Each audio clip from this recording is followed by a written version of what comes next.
He bought a lie for 30 days and found the one truth he could never buy.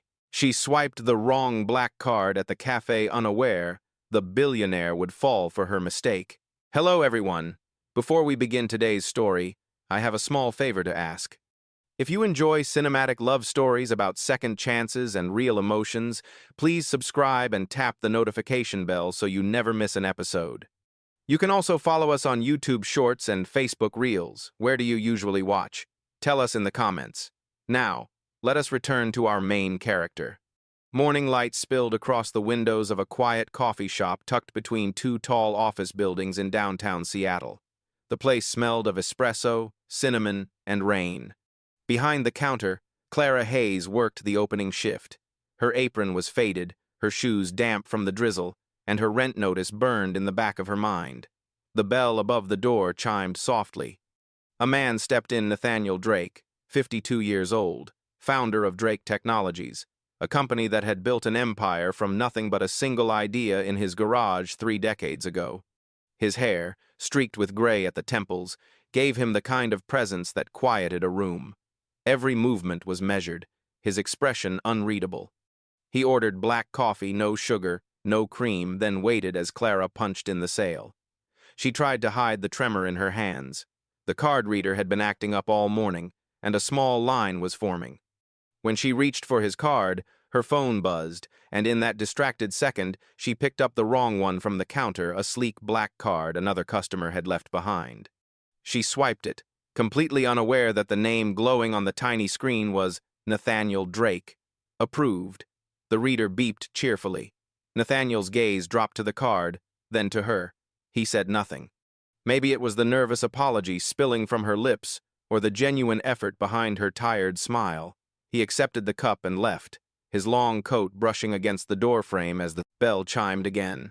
It was only later, while closing the drawer, that Clara noticed 2 cards, one ordinary, one gleaming black.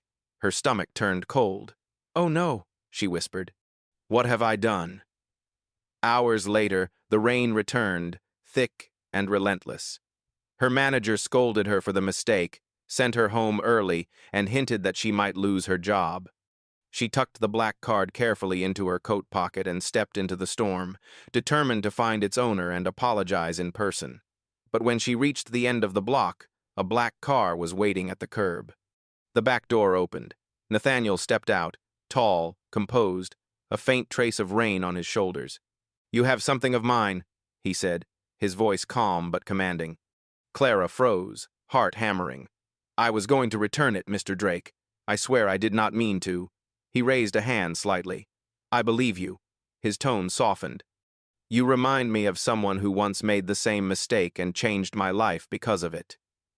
Her brows furrowed, confused. I do not understand." Nathaniel studied her, his expression unreadable but not unkind. "You work hard, Miss Hayes. Too hard for too little. Come with me. I have an offer that may fix this, and much more." Thunder rolled across the skyline as she stood there, drenched and trembling, staring at the billionaire whose card she had swiped by mistake.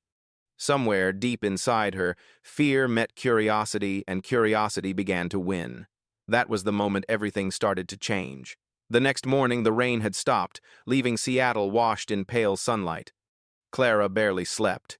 Every time she closed her eyes, she saw his face, the calm, unreadable expression of Nathaniel Drake. She could still hear his voice, low and steady, echoing in her mind. "You remind me of someone who once made the same mistake." When she arrived at the cafe, her manager told her that Mr. Drake had called earlier. He said he wants to see you, the man said, crossing his arms. "If this is about that credit card mess, you handle it. But if he complains, you are on your own." Clara nodded, her stomach tight. She wiped her hands on her apron and looked out the window. A black car waited across the street. The driver stepped out and opened the door. She hesitated for only a second before walking outside. Inside the car, the world felt quiet. Nathaniel sat opposite her, phone in hand, reading something. The interior smelled of leather and faint cologne. He looked up when she sat down. "Miss Hayes," he said, "do you always come to work this early?" She swallowed hard. Yes, sir. It is part of the morning shift. He studied her for a moment, then nodded. Discipline. That is rare. The car pulled away from the curb. They drove in silence past the wet streets and the rising sun. Clara could not help glancing at him from time to time, the gray at his temples, the faint scar on his hand, the quiet confidence that filled the space like gravity. He was nothing like the men she had met before. Finally, the car stopped in front of a tall glass building downtown. The letters Drake Technologies glimmered above the entrance. Nathaniel stepped out and gestured for her to follow. Come with me. I need a favor, and I think you are the right person for it. She hesitated but obeyed. Inside, the lobby looked more like an art museum than an office. The marble floors reflected the morning light. A large sculpture of intertwined metal spirals stood at the center. People in suits moved quickly, nodding respectfully as Nathaniel passed. Clara walked behind him, feeling small and out of place. He led her into a quiet conference room. A folder rested on the table, beside 2 cups of black coffee. He took a seat and gestured for her to do the same. I understand you work hard, he said. Your manager told me about the long hours and the extra shifts. You are not afraid of effort. Clara frowned, unsure what to say. I just try to survive, Mr. Drake. Everyone has to. A faint smile touched his lips. That is exactly why I called you here. He opened the folder. Inside was a contract. My company is hosting a series of charity events next month. I am expected to appear with a partner, but I do not have one. I need someone who can handle public attention for a short period of time. Her eyes widened. You mean, pretend? Yes. Pretend to be my fiancé. Clara blinked, stunned. Why me? You barely know me. Because you do not want anything from me, Nathaniel said simply. And because I trust honesty when I see it. The room went quiet except for the faint hum of the city beyond the glass walls. Clara stared at the contract, at the space where a signature would go. Her heart raced. This was insane. But then she remembered the overdue bills, the eviction notice, her mother's medication. What would happen if I said yes? She asked softly. Nathaniel's eyes met hers. You will be paid enough to clear your debts. After that, you can walk away. No strings attached. She looked down at her trembling hands. And if I say no? He leaned back, calm as ever. Then I wish you luck, Miss Hayes. Either way, I will have my answer. Outside, the clouds gathered again, dimming the light that had just begun to return. Clara closed her eyes for a moment, took a slow breath, and reached for the pen. Her voice was barely a whisper. All right, I will do it. Nathaniel nodded once, quietly. Good. Then our story begins. The sound of the pen scratching across paper marked the moment that would change everything. The girl who had swiped the wrong card was now bound to a billionaire by contract, and neither of them had any idea how real that promise would become. The next day began with a silence that felt heavier than rain.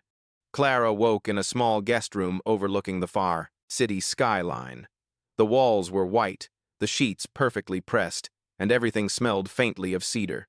She could not believe she had signed that contract. When she walked into the main hall of Nathaniel Drake's penthouse, a woman in her 50s waited with a clipboard and a critical stare. Good morning, Miss Hayes. I am Miss Turner, Mr. Drake's assistant. I will prepare you for public appearances. You have exactly 3 weeks before the first event. Clara's throat went dry. Prepare me? For what exactly? Miss Turner adjusted her glasses. For the life of a billionaire's fiancé. Dress, speech, posture, etiquette, everything must appear authentic. The day unfolded like a storm. Clara stood in front of mirrors while stylists pinned her hair, fitted dresses, and corrected her walk. A speech coach handed her note cards filled with topics she would likely face at galas. It was overwhelming, but she reminded herself why she had agreed her mother's hospital bills, the rent, the feeling that maybe, for once, she could be in control of her life. That evening, Nathaniel returned from a meeting. The elevator doors opened, and the entire staff straightened as if electricity had passed through the air. He walked toward her, calm and commanding, his suit still crisp despite the long day. How is training? he asked. Clara forced a small smile. I have not fallen on the floor yet, so that must be progress. A quiet laugh escaped him, rare and brief. That is better than most investors I meet. He gestured for her to follow him into the study. A fire burned quietly in the fireplace, soft light dancing on the bookshelves. On the desk lay another folder, this one thinner, bound in black leather. This is the schedule, Nathaniel said. The first event will be a charity gala for medical research. You will need to speak for exactly 1 minute. Keep it simple, speak from the heart, and let the rest be handled by me. She looked at him, uneasy. And if I make a mistake? He met her eyes. Then you learn from it. The world forgives authenticity more than perfection. For the next 2 weeks, the transformation continued. Every morning began with coffee in the glass kitchen. Every evening ended with silence broken only by the hum of the city below. Nathaniel rarely spoke about himself, but sometimes Clara would catch him watching her not in judgment, but with quiet curiosity, as if trying to remember what ordinary life felt like. One night, while reviewing event photos from the press, Miss Turner commented, "You know, Miss Hayes, I have never seen Mr. Drake smile in public before." Clara glanced at the screen. In the picture, Nathaniel stood beside her, expression softer than usual, eyes slightly turned toward her instead of the cameras. She felt her heart stumble. Maybe he was thinking about coffee, she said, half joking. Miss Turner smiled faintly. Or maybe about you. The following afternoon, Nathaniel found Clara in the garden terrace, rehearsing her speech. Her words kept faltering. He stepped closer, voice low. Do not memorize every line. Tell them why you care. She frowned. But I do not know what to say. Then speak about what you do know about struggle, about working hard. People believe truth. His advice stayed with her. That night, as the city lights shimmered across the bay, Clara wrote a new version of her speech by hand. It was not perfect. It was real. When the day of the charity gala arrived, she wore a navy dress that shimmered under the chandelier light. The room buzzed with wealthy guests, journalists, and cameras. Nathaniel stood beside her, posture steady, presence powerful. When the host called her name, she felt her knees weaken. Nathaniel leaned close, his voice barely above a whisper. Remember, authenticity. She stepped onto the stage. The microphone caught her breath. Then she began, My name is Clara Hayes. A month ago, I was just a barista who served coffee to strangers. Today, I am standing here because someone believed in my honesty more than my mistakes. The room fell silent. For a brief moment, every eye was on her, but Clara did not shrink. She smiled, real and unpolished. When she stepped down, Nathaniel was waiting. He did not say a word, just handed her a glass of water, his eyes filled with something she could not name yet. That night, for the first time, the line between contract and connection began to blur. The next morning, sunlight poured through the tall windows of the penthouse, painting the marble floors in soft gold. Clara stood by the counter, carefully brewing coffee the way Nathaniel liked it, strong, no sugar, no cream. Her hands still trembled when she remembered last night. The applause, the lights, and the quiet pride in his eyes when she finished her speech, it all felt like a dream. Nathaniel entered the room, dressed casually for the first time. The navy sweater softened his usual sharp presence. Good morning, he said. His voice was calm, but something in it felt different, warmer. Good morning, Mr. Drake, she replied. He took the cup from her hands, their fingers brushing briefly. The simple touch made her heart skip. You did well last night, he said. You handled that room better than most people with decades of experience. Clara smiled shyly. I just told the truth. He nodded. That is what people remember. For the first time since their agreement began, the morning felt almost normal. They talked about small things, the weather, the smell of coffee, the sound of the city below. It was easy, effortless. Yet somewhere between the quiet laughter and the clink of porcelain, Clara realized she had stopped thinking of Nathaniel as a client. Later that day, Miss Turner arrived with a list of upcoming events. The next one is a board dinner, she explained. It is smaller, but more important. Many of these men question Mr. Drake's choices. You must show them confidence. Nathaniel glanced at Clara. She already has more confidence than most of them, he said dryly. At the dinner, the atmosphere was sharper, filled with polite smiles and hidden judgments.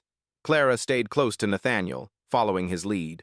When one of the board members made a snide remark about her background, something about baristas and billionaire fantasies, Nathaniel's jaw tightened. Before he could speak, Clara smiled and answered calmly, "Well, coffee teaches you a lot about people, especially who needs sweetness and who prefers things bitter." The table went silent. Then someone chuckled. Even Nathaniel's lips curved into the faintest smile. She had turned an insult into grace, and the room felt lighter again. Afterward, as they rode back in the car, the city lights blurred through the windows. Nathaniel looked at her for a long moment. "You did not have to defend me back there," he said quietly. She turned toward him. "Maybe I was defending myself." He nodded slowly, thoughtful. "Either way, you handled it perfectly." For a moment, neither of them spoke. The soft hum of the tires filled the silence. Then he said, almost to himself, "You remind me of who I used to be." When they reached the penthouse, Clara walked to the window while Nathaniel poured 2 glasses of wine. The city glittered below like a field of stars. He handed her a glass. Their fingers brushed again, but this time neither pulled away. "You ever wonder," she asked softly, "why people like us meet the way we do? By accident? By mistake?" Nathaniel's eyes met hers. "There are no accidents, Miss Hayes. Just timing we do not understand yet." The moment lingered, suspended between them, until the clock chimed 11. She stepped back, heart racing. "Good night, Mr. Drake." He watched her walk away, the echo of her footsteps fading down. The hall. That night, Nathaniel could not sleep. He stared at the city, replaying the gala, the dinner, the way she had spoken fearless and kind at once. Somewhere inside the walls of his guarded life, something had shifted. In another room, Clara sat by the window, hugging her knees. The skyline shimmered, and she whispered to herself, "Do not fall for him. It is only a contract." But her heart refused to listen. Neither of them knew that the contract was already starting to mean something neither could control. Days passed quietly after the board dinner, but something between them had undeniably changed. Nathaniel became less guarded, more present. The usual tension that filled every corner of the penthouse had turned into something warmer, an unspoken familiarity that neither of them dared to name. Clara now had breakfast ready before he came down each morning. She still called him Mr. Drake, but her tone no longer carried distance. He still gave her short instructions, but his voice softened when he did. Sometimes, they would share brief smiles without saying a word. One Friday morning, Miss Turner announced that the next event would not be in a ballroom or a boardroom. It would be at a children's hospital that Drake Technologies sponsored. "It is meant to show the human side of the company," she said. "The press will be there, but it is mostly about connection." When they arrived, Clara carried a basket of small gifts.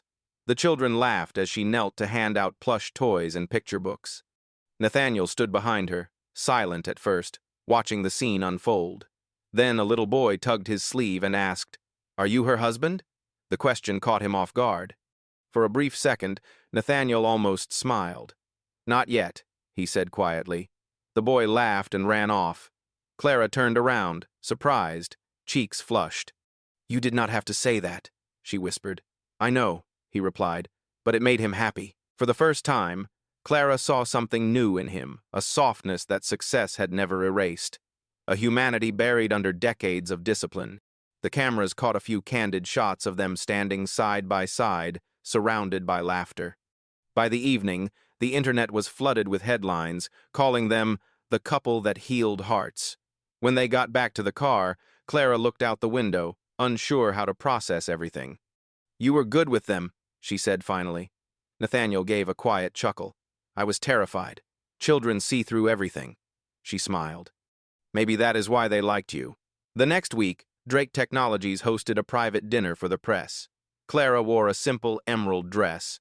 During the meal, one journalist asked how they met. The question froze her for a moment.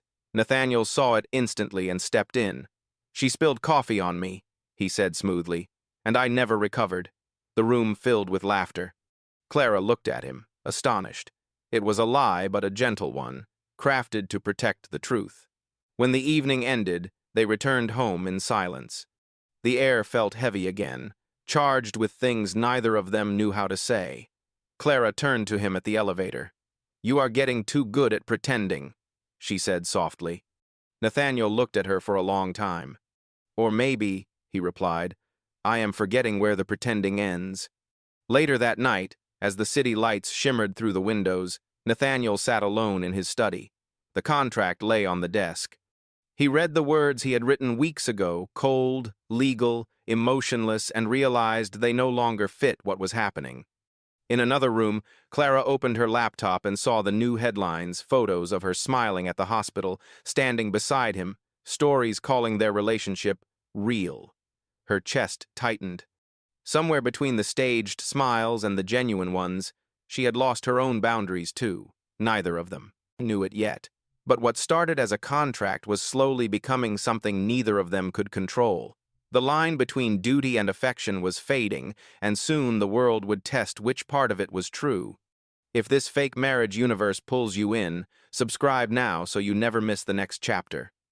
A week later, the illusion of calm began to crack. The photographs from the hospital had spread faster than either of them expected. News channels called them the most unexpected love story of the year. Business reporters debated whether the relationship was genuine or a publicity stunt. Nathaniel sat in his office, the blinds drawn halfway, phone ringing non-stop. His assistant, Miss Turner, stood by the door holding a tablet. "It is out of control," she said quietly. "The media has turned your contract into a love story. They are digging into Miss Hayes's past now." He closed his eyes for a moment, then answered, "Keep her name away from the tabloids. Make sure she is protected." But it was already too late. By evening, Clara's old co-workers had been interviewed, and her social media accounts were flooded with strangers accusing her of being a gold digger. When she returned to the penthouse that night, her phone buzzed with messages she could not bear to read. Nathaniel found her standing on the balcony, the wind tugging at her hair. She turned toward him, her voice trembling. "Is this what you meant by an offer that would fix everything? Because it feels like it is breaking me instead." He stepped closer. "I never wanted this to happen. Then why did you not stop it?" she asked. "You have power, money, influence. You could have stopped every headline." Nathaniel hesitated, his voice heavy. "I thought I could control the story. I was wrong." She shook her head, tears glinting under the city lights. "Maybe this was never about helping me. Maybe it was just another performance for your company." Her words cut deep. Nathaniel reached out, but she stepped back. "Clara, no," she said firmly. "I need to remember who I was before all of this, before I became your contract." Without another word, she turned and walked inside. By the time he followed, the elevator doors had already closed. For the first time in years, Nathaniel Drake felt powerless. The woman who had reminded him of honesty and courage had walked away, and he could not find the right words to make her stay. Days turned into weeks. The penthouse grew silent again. Miss Turner kept the business running, but Nathaniel moved like a shadow through the halls. Every cup of coffee he brewed tasted wrong. Every meeting felt empty. Meanwhile, Clara returned to her old neighborhood. She took a temporary job at a small community cafe. The customers there did not care about headlines or luxury. They cared about warmth and good conversation. She found comfort in the ordinary again. Yet some nights, when the rain tapped against the windows, she caught herself wondering what he was doing, whether he was looking at the same rain and thinking of her. Then, one afternoon, while she wiped tables near closing time, a familiar voice came from the doorway. "You make better coffee than my staff ever did." She froze. Nathaniel stood there, dressed simply in a gray coat, rain clinging to his shoulders. His eyes were tired but softer than she remembered. "What are you doing here?" she asked quietly. "I had to see you," he said. "I have spent weeks thinking about what went wrong. You were right. I made it all about control. I forgot what the truth was supposed to feel like." Clara looked down, unsure whether to trust the warmth returning to her chest. You should not be here. The contract ended. I know, he said. That is why this time there is no contract. He placed a small envelope on the counter. Inside was a check not for payment, but for the cafe's community program. She had been planning before their deal. This is not charity, he said softly. It is a thank you for reminding me what matters. For a long moment, neither of them spoke. The air smelled of coffee and rain again, just like the day they met. Nathaniel finally asked, "Do you think two people can start over without pretending?" Clara met his gaze. "Only if they are brave enough to tell the truth." Outside, thunder rolled across the sky, and for the first time, the silence between them felt like hope.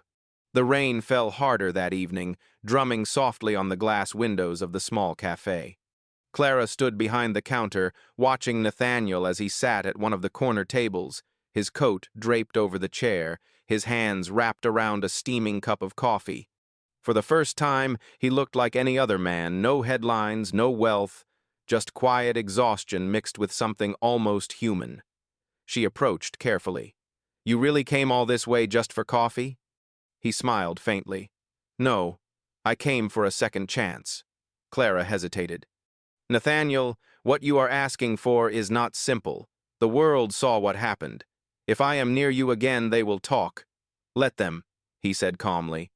"They will talk no matter what we do. At least this time it will be for something real." His words caught her off guard.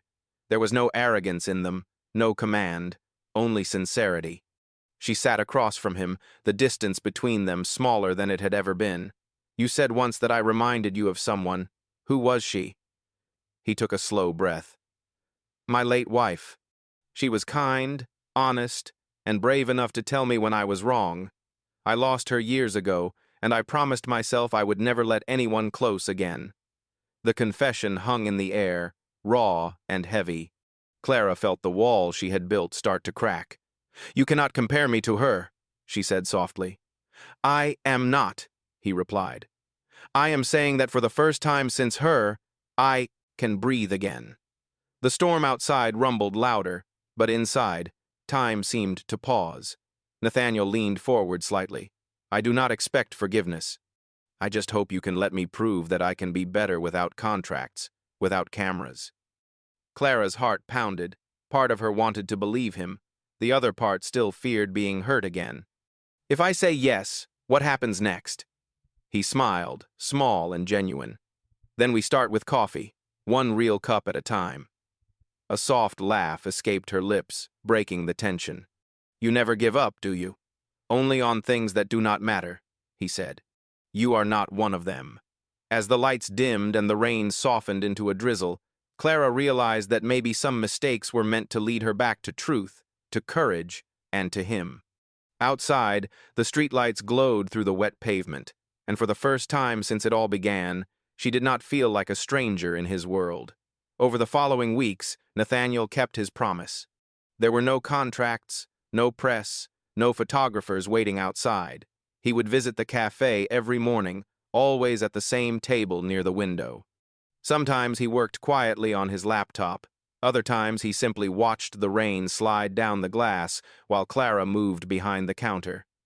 Their conversations grew longer, lighter. They spoke about small things, her favorite books, his first job fixing computers, the way Seattle always smelled like coffee after it rained. The tension that once filled every interaction had faded into a gentle rhythm, a kind of peace that neither of them had known in years. One morning, he brought a brown envelope and placed it on the counter. "It is the paperwork for the foundation," he said. "The one you dreamed of. The community cafe program will start next month. It will bear your name, not mine." Clara's eyes widened. "Nathaniel, this is too much."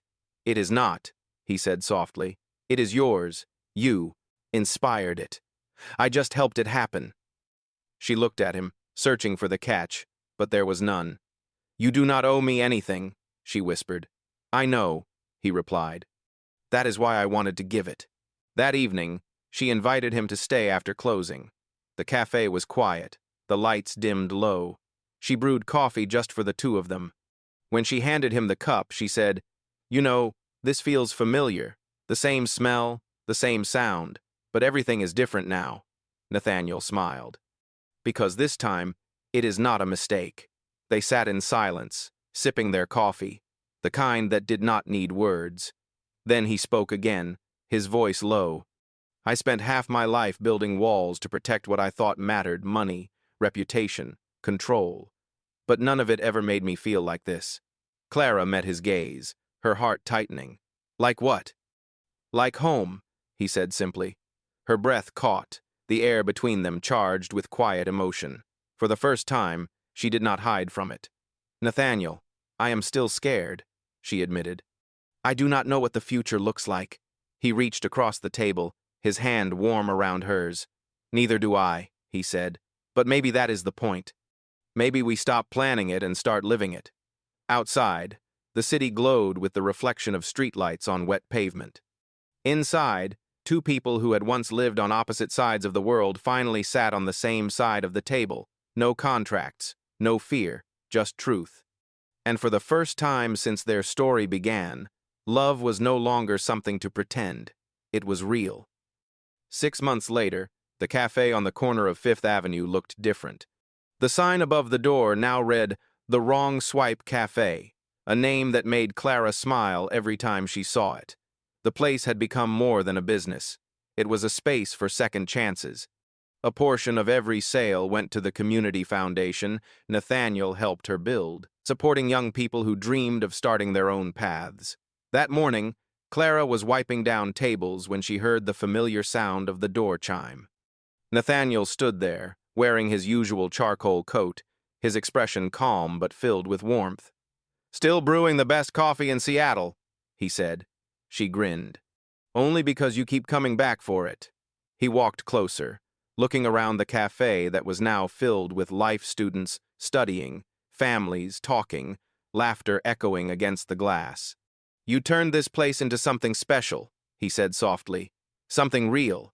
Clara poured 2 cups and handed him one. I just followed what you told me once, she said.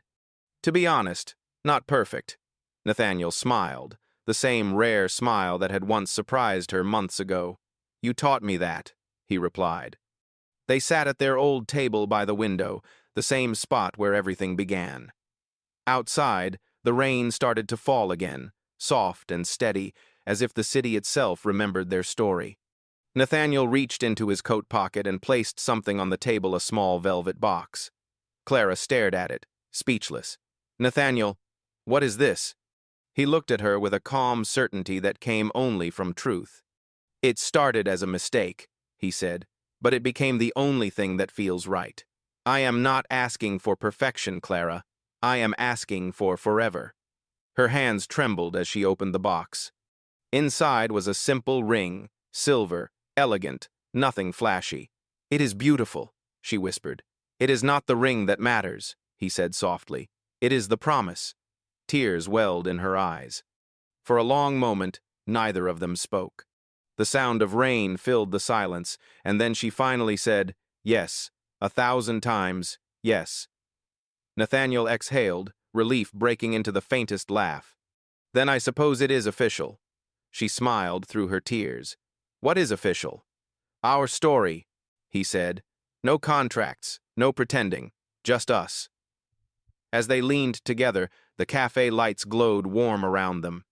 The past mistakes, the false beginnings, the fear, it all faded into something simple and real. Sometimes love does not arrive with grand gestures or perfect timing. Sometimes it begins with one small mistake that leads two people exactly where they were meant to be. If you want more untold billionaire love, subscribe and choose your next chapter on screen.